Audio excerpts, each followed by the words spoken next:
Morning, everyone. My name is Damian Williams, and I'm the U.S. Attorney here in the Southern District of New York.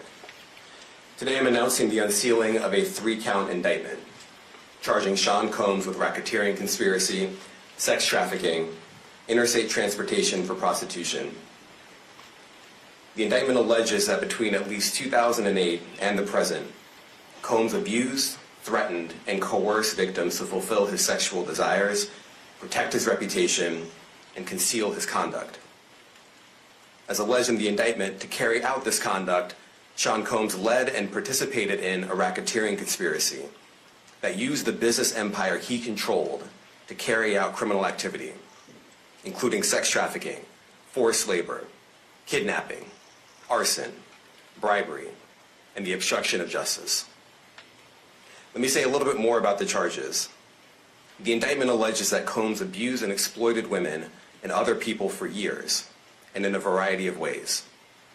As alleged, Combs used force, threats of force, and coercion to cause victims to engage in extended sexual performances with male commercial sex workers, some of whom he transported or caused to be transported over state lines. Combs allegedly planned and controlled the sex performances, which he called freak-offs, and he often electronically recorded them. The freak-offs sometimes lasted days at a time, involved multiple commercial sex workers, and often involved a variety of narcotics such as ketamine, ecstasy, and GHB, which Combs distributed to the victims to keep them obedient and compliant. As alleged, when Combs didn't get his way, he was violent, and he subjected victims to physical, emotional, and verbal abuse so that they would participate in the freak-offs, and that Combs hit, kicked, threw objects at, and dragged victims, at times by their hair. On one occasion in March of 2016, that conduct was captured on video and later reported in the media. Specifically, Combs kicked, dragged, and threw a vase at a victim in a Los Angeles hotel when the victim was attempting to flee. As alleged, these assaults often resulted in injuries to the victims, which took days or weeks to heal.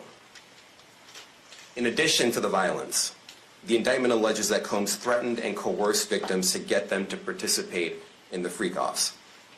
He used the embarrassing and sensitive recordings he made of the freak-offs as collateral against the victims.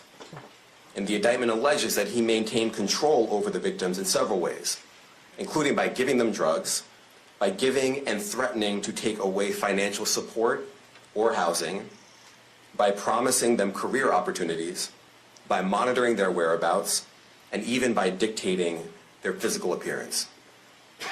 Because of all of this, the indictment alleges that the victims did not believe they could refuse Combs without risking their security or facing more abuse. The indictment also alleges other acts of violence undertaken by Combs and others, including violence against witnesses to his abuse, kidnapping, and arson. The indictment alleges that on more than one occasion, Combs carried or brandished firearms to intimidate and threaten victims and witnesses. Now, Combs did not do this all on his own. As I mentioned, Combs has been charged with RICO conspiracy.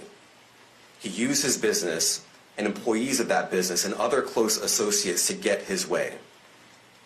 Those individuals allegedly included high-ranking supervisors in the business, personal assistants, security staff, and household staff. The indictment alleges that those individuals facilitated the freak-offs. They booked the hotel rooms and stocked them with the supplies, including drugs, baby oil, personal lubricant, extra linens, and lighting. When the hotel rooms got damaged, they helped clean it up. They arranged for victims and commercial sex workers to travel for the freak-offs, and they delivered large quantities of cash to Combs to pay for the commercial sex workers. The indictment also alleges that they helped Combs cover up his crimes. During the March 2016 incident at the LA hotel that I mentioned earlier, a member of the hotel security staff intervened, and Combs attempted to bribe the staff member with a stack of cash to make sure that what happened was kept quiet.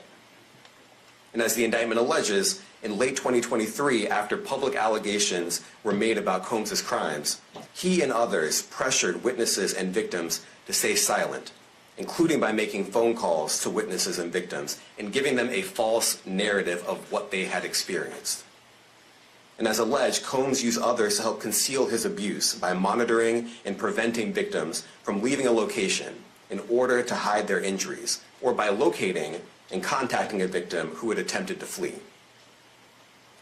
As part of this investigation, in March of this year, special agents from HSI executed search warrants at Combs's residences in Miami and Los Angeles. They also executed a warrant for Combs's electronic devices. During those searches, agents seized evidence of the crimes charged in this indictment. They seized firearms and ammunition, including 3 defaced AR-15s and a large capacity drum magazine. They also seized evidence of the freak-offs, electronic devices that contain images and videos of the freak-offs with multiple victims.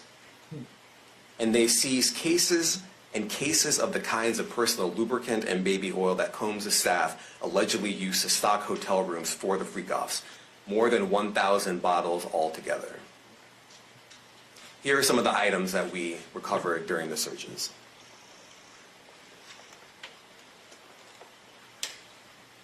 As you can see here, this is a drum magazine, large capacity, and it contains, I believe, 59 rounds.